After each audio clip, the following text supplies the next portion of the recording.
I mean, I know I can have this transparent conversation with you, but I sometimes look at how far removed we're cocooning. The more scary the world is getting out there, the more isolated we're becoming. We're hiding in our homes. We don't want to be around people.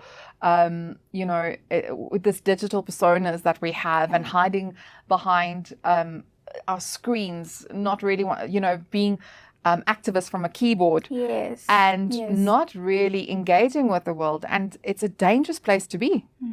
It is. And I think that's why it's important to have your hands on the ground. Yeah. And I've just been lucky because, like I said, I've had, very close interactions with what exactly was happening in the public healthcare sector. And having people work so hard and not have resources. And there's a lot of challenges. I don't think anyone hides away from that. But how do we drive a little bit more balance? Yeah. How do we support each other a little bit more as the private healthcare sector? How do we share resources? And I think really that is what NHI is trying to achieve from a principle perspective. And if people are not embracing the principle, I know, of course, there's elements of we're going to have to raise money and how we're going to get that. Of course, those are debates that are going to happen.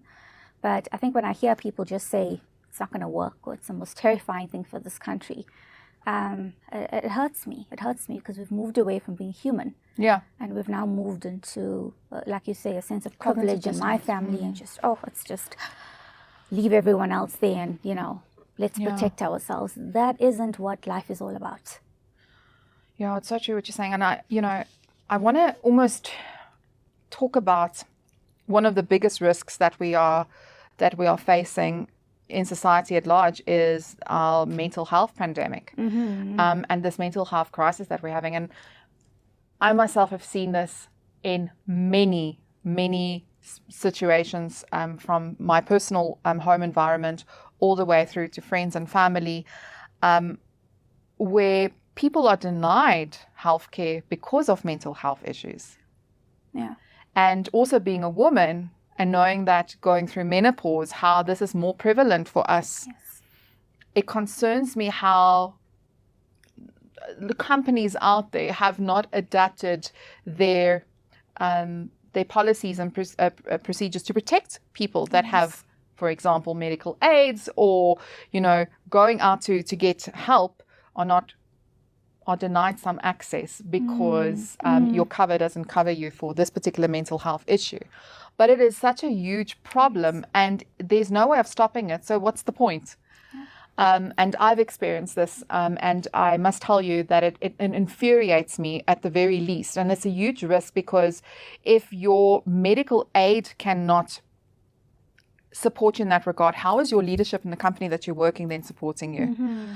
How are they helping to mitigate that risk, or how are they contributing to that risk? You and I, together with Conscious Leaders and Boss Babes, did this collaboration on GBV happening within the workforce. This GBV within corporates is also the corporate bullying that we need to talk about and how that is contributing to the risks that we are seeing within the world. Yes. What is your view on that? I think it's very topical. And I say this even after the 16 days of activism, right? Because I think we focus so much on just those 16 days. And we think it's a time to only feel good during that time. And the rest of the year, do as you wish.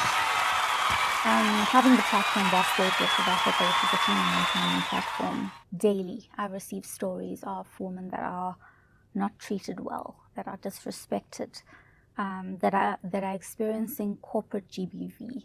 And that's a real term. I didn't even know that it was called this. No, I think I gave you the dyslexic term, which was GBV corporate. Okay. So totally. It's a very real thing. And I think what's very interesting is that when we decided to have this conversation, we brought in leading experts. So we brought in your Mandate Malofi, who's very well versed in diversity, equity, inclusion. She's amazing. Nene Molefe. And then we brought in some of the legal experts as well to actually weigh in on what I believe is probably one of the biggest risks within a company. I just feel that sometimes, when you look at a risk profile or a risk register, you're seeing the familiar risks. You're seeing the political instability, for example, the economic downturn, you're seeing cyber risk. These are risks that we know about, right?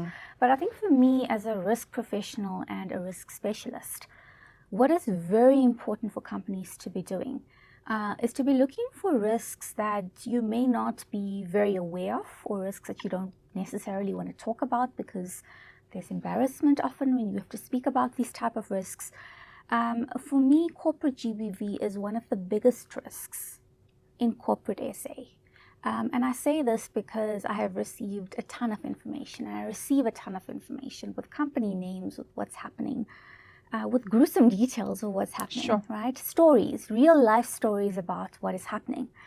And I think this is something that is almost a hidden pandemic. And it's funny, I'm sorry for interrupting you there, but you know,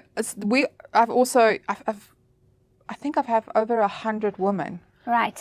that has come up with stories of things that are happening, you know, crazy things that I actually can't explain to you how infuriating it is. And hearing you say that, and what a pandemic it is how silent it is, because nobody is talking about it in the public space because of the risk of I might lose my job, my salary, my reputation, or might need to take them to court.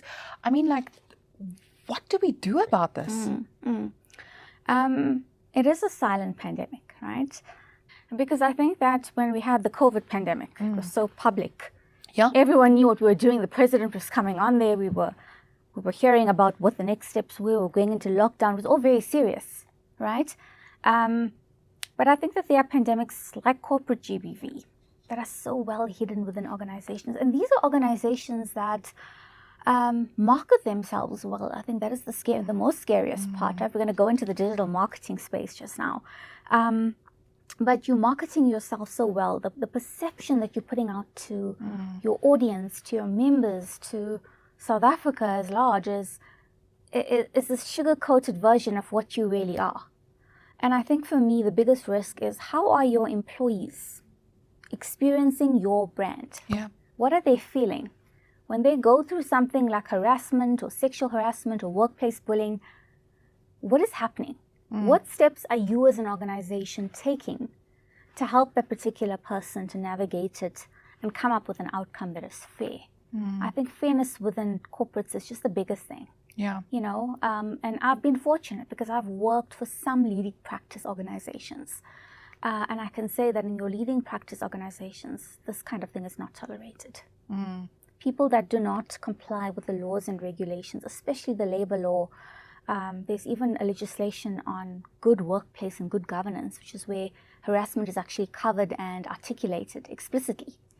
And you find that companies just ignore that. It's just ignored. You raise a concern about workplace bullying. You raise a concern about sexual harassment. And nothing really happens. And these are leading JSE companies. These are companies that are meant to be complying with corporate governance, with King 4, with a whole host of, legislative elements. Yeah. And you're not taking it seriously enough because you think that, you can get someone to sign an NDC and exit quietly. And that will absolve you from any kind of responsibility. Newsflash, right? Newsflash. I'm just listening to this and I'm like, boy, do they have it wrong. I don't think they understand the power of by word of mouth, right? Word of mouth. And, we're living in a world of digital marketing. Yeah. We're living in a digital landscape. Yes. Right? So we've seen things being recorded. Yeah. We've seen things being recorded on a one-on-one with a manager and someone that's, experiencing this kind of bullying and harassment. We've seen things going viral. We've seen things in America going #MeToo. How do you think that started? Right? Even more topical now is the Blake Lively case that is popping up. I know. Right? How real is that? That is insane. How relatable is that? I know, right? And and the gaslighting that is happening in that situation and just seeing it all at play is seeing it at play and then also realizing that, these things are not specific to South Africa. These things are now becoming a worldwide concern and a pandemic. Yeah. And I think it's very sad when companies, often your leading companies are going to take the part of your abuser or your harasser. And I found that they are just very well protected. And that for me is even more scary because in a world of digital, we can record anything. Yeah. On our phones, right? We can post it. we can share it. We can share it with people in our network, and who knows how it may be shared. So I think for me, the biggest risk that sometimes organizations ignore is when your own processes and your own protocols are not being followed. And that for me is a symptom of something greater. It is a symptom of your culture. We talk about workplace culture. We talk about tone at the top. We talk about a fish rots from the head. Yeah. And all of these elements of harassment, bullying, the mistreatment, the disrespect of women, stereotyping of women of color, for example, you're too loud, you're too much, you're aggressive, you're angry, stems from the tone at the top. Because, like I said, working for some of the leading organizations, there's ethical leadership, and that's where it starts. Yeah. If you've got ethical leadership, they will not tolerate women being mistreated. They will not turn a blind eye and pretend like they don't know what's happening, right? And I think the biggest advice for those that want to manage their risk, especially the ones that you think are not going to pop up because you're going to give this person a little NDC, intimidate them, threaten them enough to the point that they leave on their own terms, and think that an MSA, or that's a mutual separation agreement, or an NDC is going to protect you. Remember that those contracts do not protect organizations when it comes to ethics. Yeah. Right? Misconduct, corruption, for example. Those are things that you cannot sign away. Yeah. And I think a lot of organizations get that wrong because they're under the impression that the risk of this person is gone, and with them is gone everything that we've done to them, everything that we've perpetuated against them. But just bear in mind that your biggest risk is sometimes not addressing problems properly, but rather forcing people out of organizations through bullying tactics and other tactics that don't align with our constitution. Yeah. And something that also with what you're saying is we've come to an age where we honor transactional leadership. And where it's always the person that brings in the most revenue, or the person that can actually take more. They can be a bully, they can do whatever they want, right? But when it comes to making that core decision, who goes, it's the one that's going to bring you most money. With AI, they predict that in the future, when we have autonomous vehicles, is that it will be connected to your net worth and how much money you have, and it can, if an accident needs to happen or accident will happen, that it will save the life of the person with the most net worth in the future. That is that is where some futurists have even looked at in terms of where it could potentially go. It's not saying that it would, but there is a high probability that would be the case. Now, if we look at that, that's a scary thing to think about. But this is already happening within organizations, right? Where decisions are sometimes made not based on what is right and what is wrong, but it's made on this person, we need to have this person, we can't get rid of this person, let's protect this person as much as we can. And I might be completely I've seen it happen with my own eyes, so I know that it exists. But it doesn't mean that we can stereotype all organizations in doing so, because there are organizations that are doing a remarkable work to be inclusive and putting their feet on the ground saying, we will not stand for this. But I think it gets tricky, as you say, when it starts impacting so much more stakeholders, when it's JSE organization, right? Because, if you go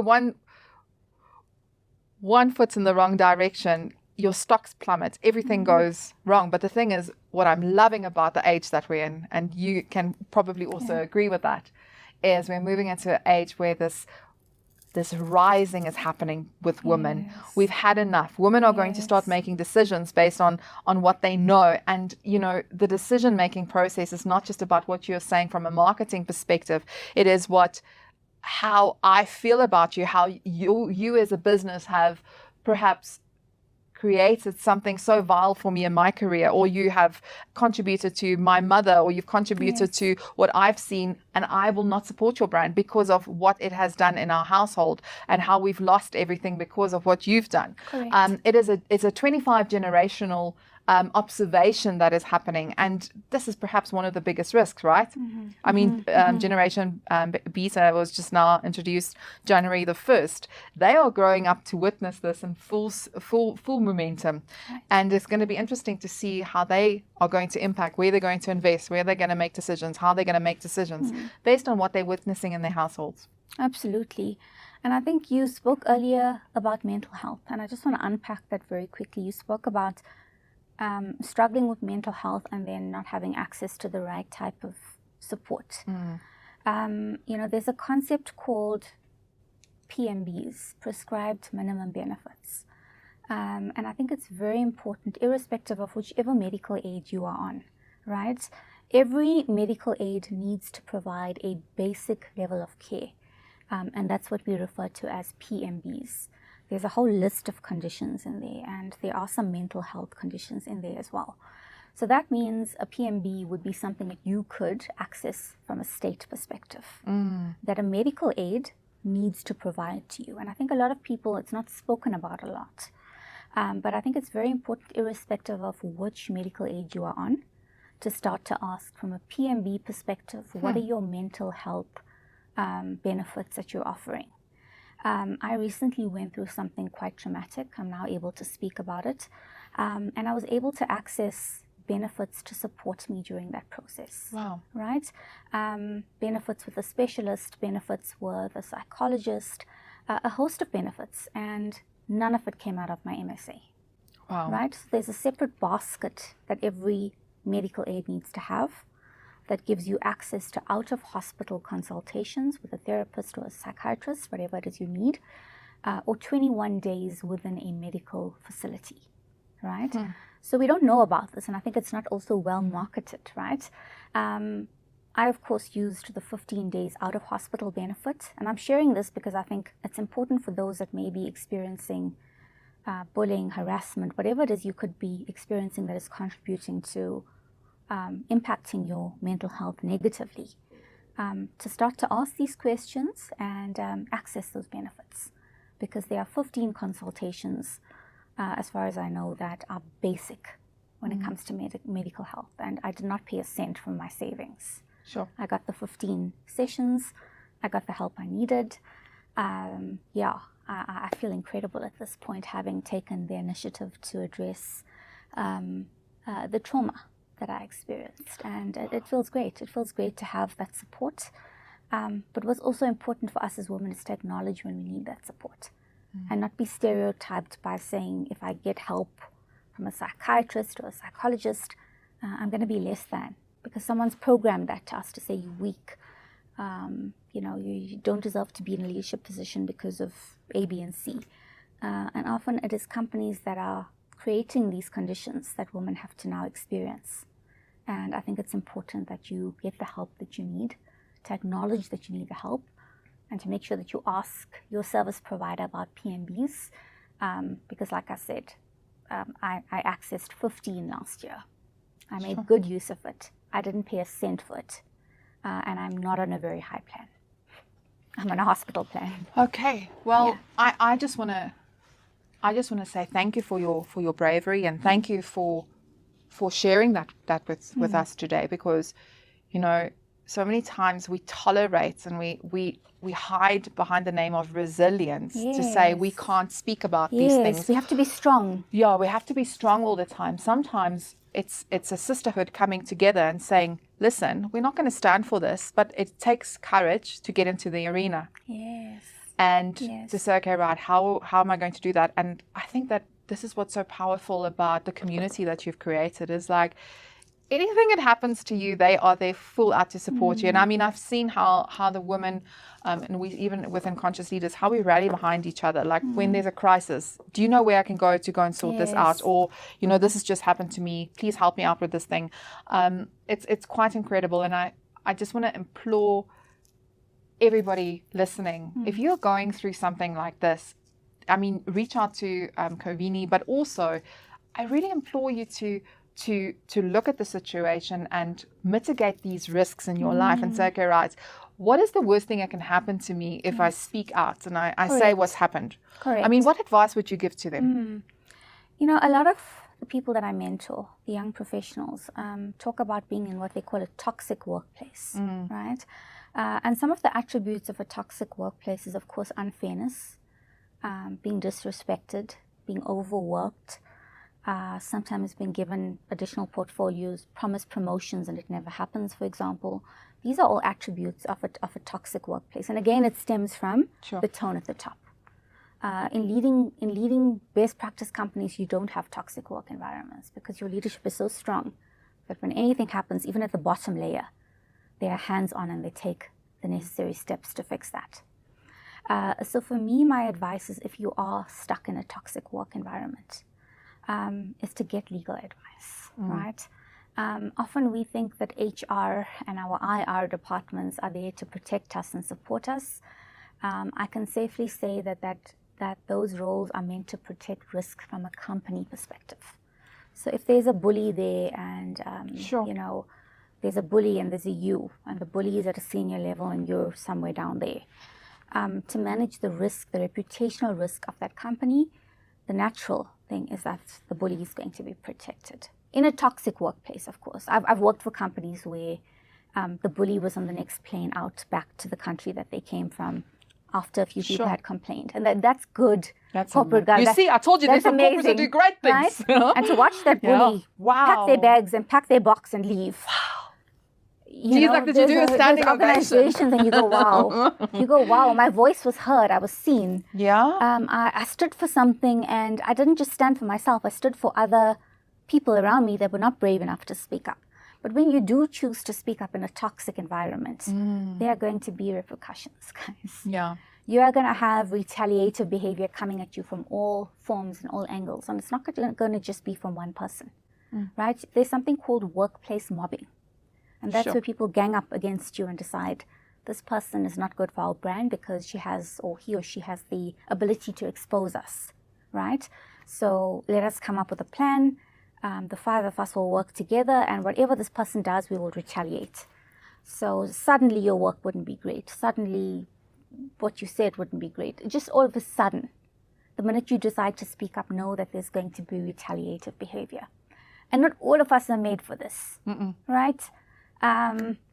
There's a fire inside of me that wants to do right by people. So I want to say I have a lot of that in me, where I want to fight not just for myself, but more importantly, I want to fight and impact those around me. I want to support those around me. But my advice to those that are in toxic workplaces is to define an exit strategy for yourself, right? Know that you need to find something outside of where you are and do that, right? Start actively looking for that next role.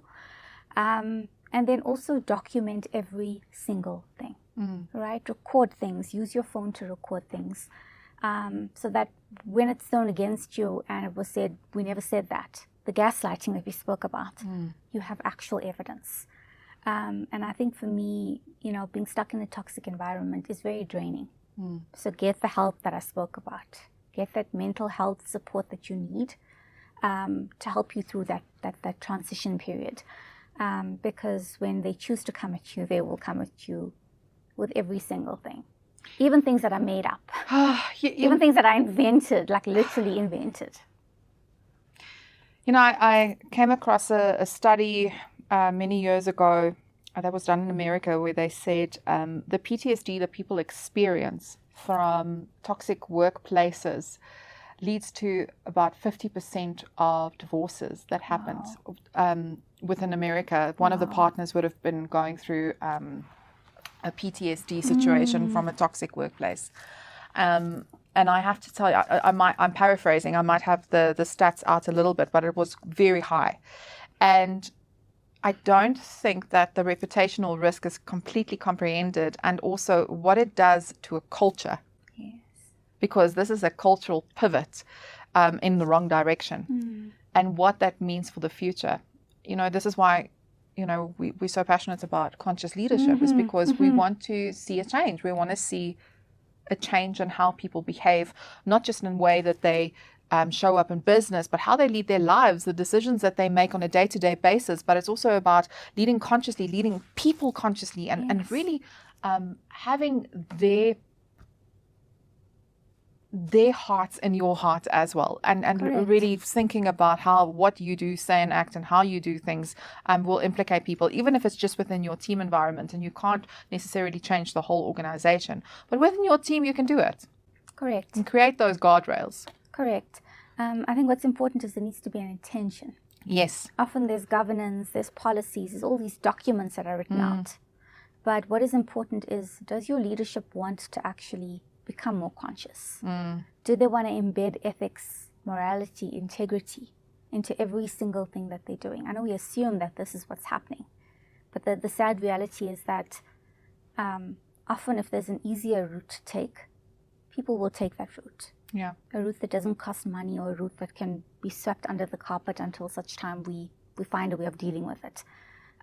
My advice as a risk professional is to make sure that you are addressing issues. Yeah. Not just leaving them, or make people feel heard. People want to be heard. People want to be seen. No employee in their right mind will concoct a story and say, I'm being harassed or I'm being bullied. There's too much risk involved in doing that. Why would you do that if you don't have the evidence? Yeah, totally.